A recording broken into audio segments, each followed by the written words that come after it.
8월 18일에 전당대회를 앞둔 민주당도 첫 TV 토론을 가졌습니다. 관련해서 준비된 영상부터 보고 오시겠습니다. 먹고 사는 문제를 해결하는 게 최고의 이념과 가치가 돼야 된다. 다양성과 역동성이 발현돼야 우리 당이 이제 수권 정당으로 발돋움할 수 있지 않을까. 시중에 유대무죄라는 말이 떠돕니다. 대표가 되면 무죄가 된다는 말이죠.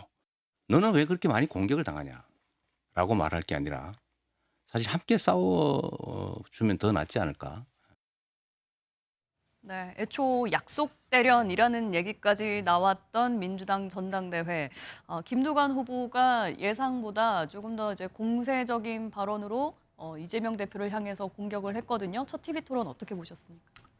예, 우선 김두관 후보 입장에서는 두 가지 선택지가 있었습니다. 하나는 당원들을 의식하면은 아무래도 협력적인 이재명 후보와의 협력적인 관계 속에서 정책 토론 위주로 갈 것이고, 또 일반 국민들을 의식하거나 라고 했으면 다소 지금처럼 이제 공격적인 걸로 나올 거라 봤는데, 지금 실제 1차 TV 토론에는 후자를 선택하신 거죠.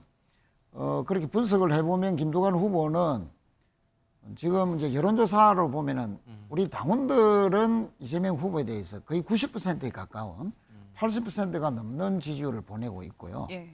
대신에 일반 국민들을 대상으로 하면은 작게는 7% 차이, 많게는 15% 정도 차이로서 현격하게 그 차이가 줄어듭니다. 네. 예. 그런 측면에서 김두관 후보는 일반 국민들의 상대적으로 높은 본인의 지지를 당내로 투영시키겠다 하는 전략 속에서 이재명 후보에 대한 다소 공격적인 그런 이제 선택을 한 것 같은데, 오늘 이제 제주에서 권리당원에 대한 경선 결과가 경선 나왔어요. 결과가 나왔지 예, 않습니까? 80%가 예. 넘은 예, 수치로 82대 이재명 대표가 압승을 15죠. 했습니다. 네. 그 결과는 뭐 저희들이 당원들을 대상으로 한 여론조사 결과와 거의 뭐 대동소이하게 나왔습니다. 네. 그런 측면에서 뭐 김두관 후보로서는 이런 권리당원들의 투표 결과를 매주, 또 내일은 또 인천에서 또 합니다. 네. 주말마다 계속 이렇게 공개를 하면서 가기 때문에 일반 국민 여론조사는 마지막에 이제 공개가 되거든요.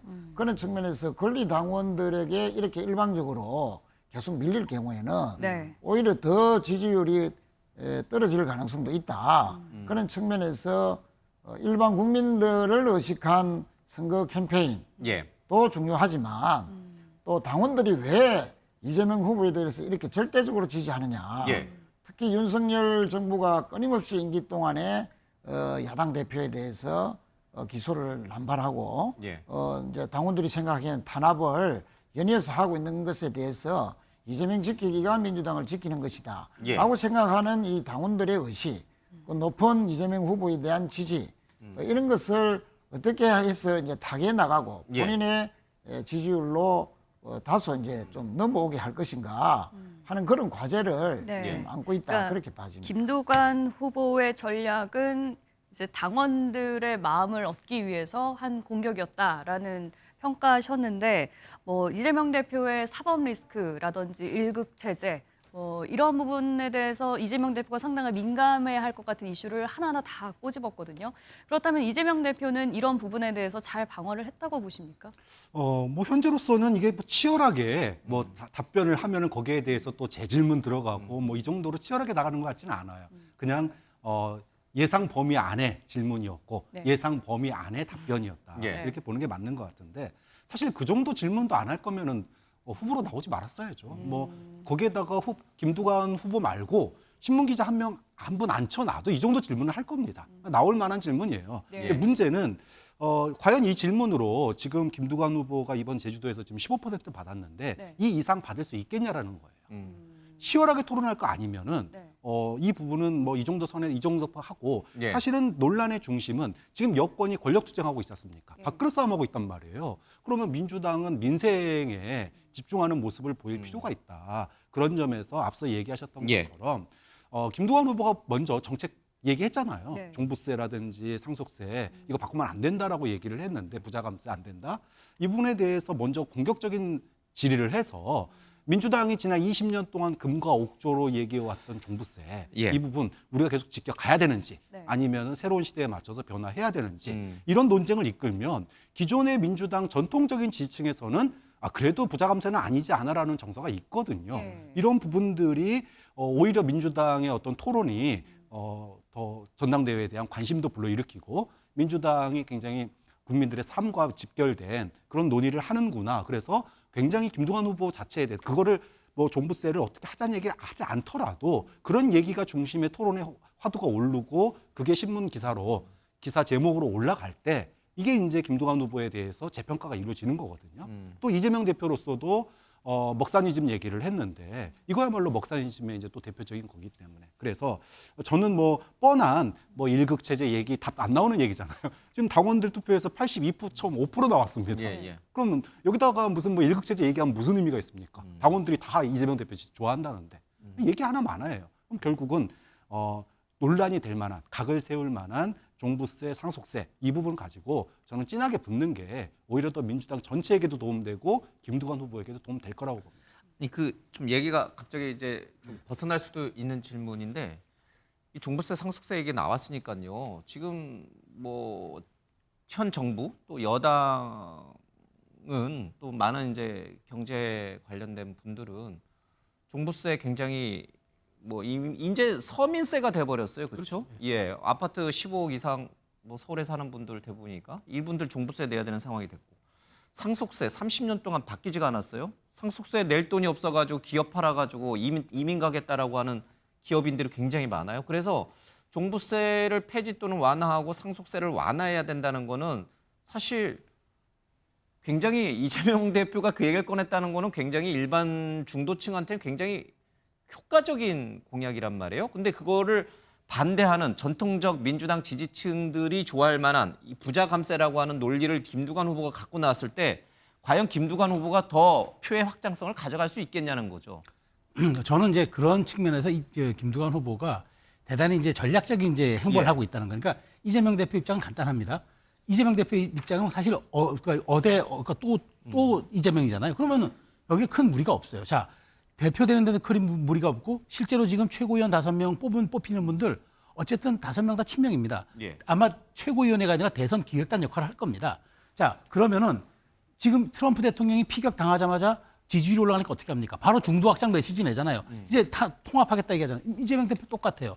대선에서 진짜 이기려면은 이번에 한강벨트에서 졌던 것들을 끌어와야 되기 때문에 그럼 당연히 그렇게 중도 확장 나가요. 근데 김두관 후보 입장에서는 사실은 이번에 되려고 나온 건 아니잖아요. 예. 어찌 보면 10월에 닥칠 이재명 대표의 사법 리스크가 현재화될 경우 포스트 이재명을 얘기할 때 김두관도 있고 김부겸도 있고 이 얘기하려고 나온 거란 말이에요. 길게 보고. 자, 그렇다면 여기서 할 수 있는 일은 간단해요. 민주당이 적통성을 누가 계승하느냐. 이게 권리당원 투표고 대의원 십자가 예. 있으니까. 네. 적통성은 나에게 있다는 거죠. 친노인 나에게 있고 물론 친문 진영에서는 아직까지 큰 지지는 받지 못하고 있지만 확대해서 아울러서 그렇게 가야 되기 때문에 이재명 후보 입장에서는 사실은 이 얘기를 꺼내서 손해볼 게 없고 김두관 후보 입장에서는 또 정통성을 얘기해서 손해볼 게 없기 때문에 양자가 윈윈되는 메시지를 꺼낸 거예요. 저는 그렇게 보기 때문에 매우 영리한 서로의 전략 전술로 봐야지 이걸 가지고 제가 보기에 더 확전하고 해가지고 이거 논란으로 가지 않을 예. 것 같아요. 네, 알겠습니다. 저희가 다음 이슈도 좀 짚어보도록 하겠습니다. 어제는 해병대 최상병이 수해 지역에서 실종자 수색을 하다가 순직한 지 꼭 1년이 되는 날이었는데요. 어제 국회 법사위에서는 대통령 탄핵 청문회가 처음으로 열렸습니다. 여야는 몸싸움을 하면서 아주 충돌이 거세는데요. 준비된 영상 먼저 보고 오시겠습니다. 들어오는 과정에서 밀치고 그리고 또 뭐 그러는 몸싸움 과정에서 제 오른쪽 뺨을 누군가가 다중에 의한 위력, 폭력은 더 무거워서 7년 이하의 징역에 처하게 돼 있습니다. 그거를 형사고발을 검토하겠습니다. 이게 불법적인 청문회입니까? 지금 위원장이 불법을 자행하고 있습니까? 맞습니다. 그럼 본인은 왜 불법에 동조하고 있어요? 왜 참여하고 있어요? 저는 동조하는 것이 아니라 불법성을 국민들께 명쾌하게 부각시키기 위해서 제가 정말 싫지만 이 자리에 나온 겁니다. 곽기택 의원이 계속 죄를 째려보고 있어요. 질서를 어지럽혔다고 판단하여 국회법 145조 2항에 의해서 퇴장시키도록 하겠습니다. 아니 위원장님 너무하시네요. 아니 본인이 기분 나쁘다고 해서 질서를 안 한다고. 기분 나쁘지는 않습니다. 회의 진행에 방해가 되기 때문에 질서를 어지럽히기 때문에 그렇습니다. 청문회 중에 현직 검사하고 문자를 주고받으면서 조력을 받아도 되는 거냐고 물어요 지금. 제 법상식으로는 가능한 것으로 판단해서 그렇게 질문을 보냈습니다. 네. 청문회. 근데 이 참 정청래 법사위원장 이 법사위가 이게 지금 22대 국회 상반기 내내 저런 모습인 거예요. 계속 국민의힘 의원들과 계속 법사위원장 간에 설전 퇴장하세요. 이게 계속 이렇게 가는 거예요? 몸싸움에 이렇게? 그러니까요. 그 정청래 법사위원장이 2년간 법사위원장으로 재임하는 동안에는 예. 저런 상황이 계속 반복될 것 같습니다. 앞서 우리가 영상에서도 봤습니다마는 영상에 나오지 않은 더한 발언들도 있어요. 예. 곽규택 의원이 계속 째려보고 있다고 이렇게 지적을 하면서 5분간 계속 저를 째려보는지 촬영해 주시기 바랍니다. 이런 말까지 했어요. 아니 뭐 그 보고 있으면 의사 진행하는데 방해가 됩니까? 저는 계속 이게 바라보고 있다는 이유만으로 퇴장을 명하거나 혹은 뭐 발언을 중지시킬 수 있다. 국회법 그런 국회법 해석은요. 제가 머리털 나고 처음 들어봅니다 정말. 근데 계속 째려보면은 좀 기분은 안 좋을 수 그러니까 있어요. 기분은 나쁠 수 있는데 그렇게 의사 진행하는 것이 위원장이 할 일은 아니죠. 이게 무슨 속칭 기분상해죄도 아니고 이게 뭡니까 정말. 네, 뭐 화면에서 보셨습니다만 전현희 민주당 의원 같은 경우에는 이제 다친 것처럼 막 얼음주머니를 볼에다가 갖다 대는 장면도 보실 수가 있었는데 여야 모두 서로 어제 다쳤다 이렇게 얘기를 하는 상황이거든요. 근데 민주당에서는 형사 고발까지 하겠다 이런 얘기까지 하고 있고 어떻게 보셨습니까? 실제 어제 청문회장 입장 당시에 그냥 뭐 고성만 오간 게 아니고 네. 화면에서도 많이 나왔지만 몸싸움이 실제 있었고요. 예. 특히 전현희 의원은 얼굴이 이 볼이 빨개질 정도로 부어올랐다 하는 것이 나옵니다. 그런데 서로 그런 막 찜질까지 하고 기어가서 있었고요. 아수라장이 됐기 때문에 뭐 물론 누가 다치게 한 건지 또 확인할 수 없는 거 야당 아니냐. 의원님들도 뭐 그런 경우가 있을지 모르지만 실제로 저렇게 얼굴까지 예. 가격을 받을 정도로 한 것은 너무 여당이 합법적으로 열린 청문회 입장까지도 그렇게 가로막는 것은 또 다른 그 패스트 트랙의 뭐 2차 버전을 만들려고 하는지는 모르지만 국민의힘에서는 불법 예. 청문회라고 하잖아요. 아닙니다. 절차에 따라서 했고요.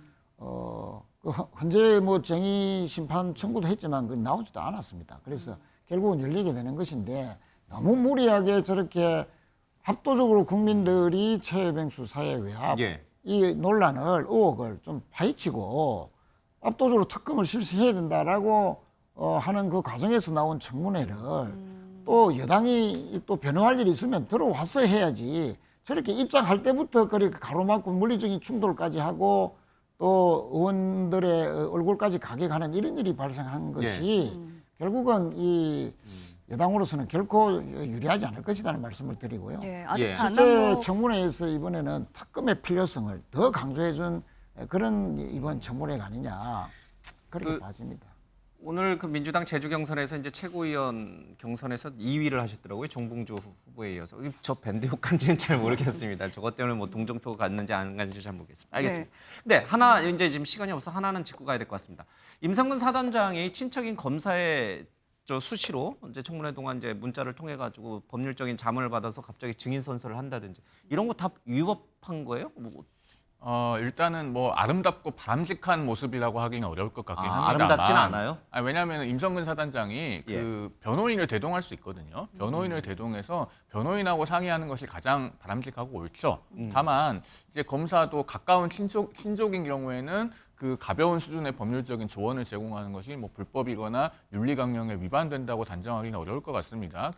검사 윤리강령 시행 지침해봐도 사회상규에 반하지 않는 행위는 허용이 된다는 그런 조항도 있기 때문에 이 부분은 이제 좀 따져봐야 될 것 같은데 다만 임성근 사단장이 그 국회 기왕에 출석을 할 거면 출석해서 지금 뭐 다 증언을 하지 않았습니까? 오후에는 뭐 선서 증언도 했고 그러면은 좀 더 군인다운 모습을 보여줬으면 좋겠습니다. 차라리 변호사를 대동하고 갖는 게 맞다. 저는 그렇게 생각합니다 개인적으로는. 네. 알겠습니다. 임성근 전 사단장 뭐 핸드폰 비밀번호가 기억이 안 난다라고 하는데 그게 맞는 건지 잘 모르겠습니다. 이 수만 명의 군인을 지휘하는 장군으로서. 알겠습니다. 뉴스와이드 여기서 마치겠습니다. 시청해주신 여러분 고맙습니다.